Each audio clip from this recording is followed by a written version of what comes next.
What's up, guys? So today I'm going to go over just your ground stroke height, both on your forehand and your backhand, and whether you fall into the category of a Sinner, an Alcaraz Nadal, or maybe a Medvedev. All right. So the ground strokes are, a lot of time it's taught as a cookie cutter approach, and that's because when you're beginning, they generally want you to have height, which I agree with, so that you're consistent and you have fun rallying and you win matches in the beginning, right?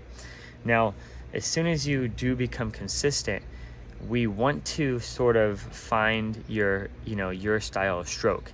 And the way I'm going to go off that is not off everything that, coaches say all the time, not all the technical stuff, but off what my coach used to say, which was feel, which can be very frustrating. Like, what the heck do you mean by feel? I used to get mad at him all the time.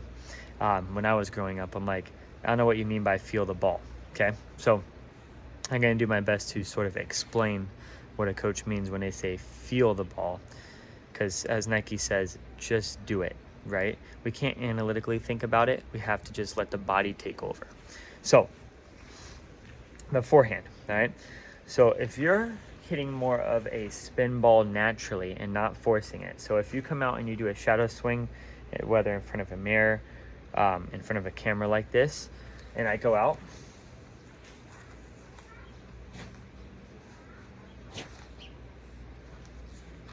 and I swing like that and it feels smooth, and then when I get the ball in the right spot and I swing and I get a bunch of spin on it naturally, then you might be more of a spin player. Okay, now I say swing on it naturally, so it should be just like a shadow swing where I don't have the ball and it should feel smooth. But see, here's where players get stuck. They think they're a spin player, but they're forcing the spin. So I'm going to show you what force looks like, right? Where they sort of, the coach tells them to drop their racket and they sort of make it happen. Generally, these players, if you fall in this category, have more extreme grips and they hit a bunch of spin, can't flatten out the ball, and can't really hit hard. It's generally more of always a loopy or spin ball. So if this is you, pay attention here.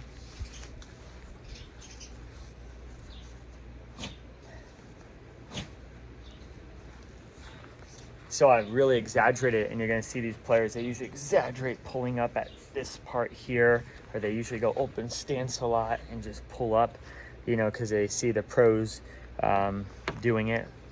And that's something that's forced, okay? Because that's not your natural swing. And so while it gives you a lot of spin and a lot of safety, players get stuck in that range because, that's how they started. But then they can never hit hard, and it's because it's not what their body does naturally. So then this is where the confusion lies, okay? So then they hit that nice smooth swing and the ball goes low over the net, and they consider that to be a flatter shot, when that's actually the more advanced shot. That's actually how you hit topspin. If the pros tried to muscle it and do all that, they wouldn't be able to hit that hard either.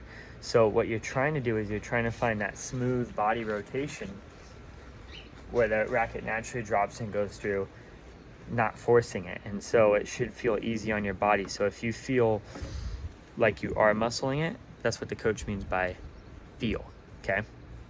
So to recap, if you drop your racket naturally and go up and you get a bunch of height on the ball and you're swinging out, you're a spin player, okay?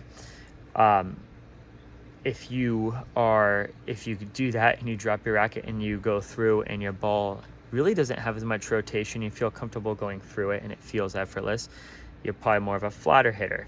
And this is just something you have to look at and feel naturally. But there's really three types of players. There's the Nadal type of player that really drops it naturally and gets more loop, or maybe that player likes getting the ball a little bit closer to them and does this, right?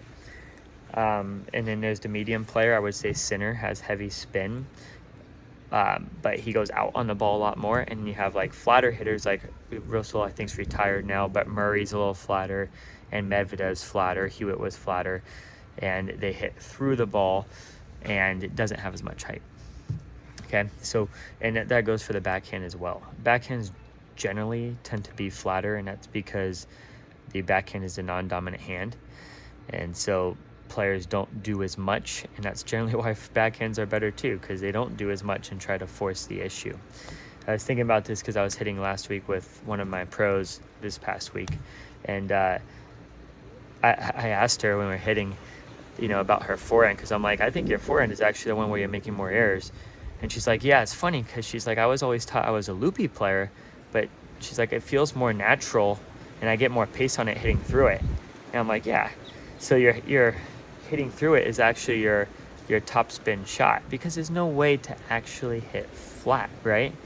If you're actually hitting flat, your ball's going to go in the back fence. So you're still generating that topspin.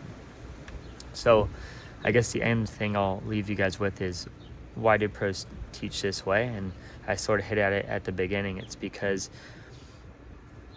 they figure the natural athletes are going to figure that out themselves, right? So their goal is to teach them topspin, and at least that player can now keep the ball in play. And that's why you see so many recreationals, though, take that specifically and literally what they're saying, and they get stuck just hitting sort of a type of moon ball.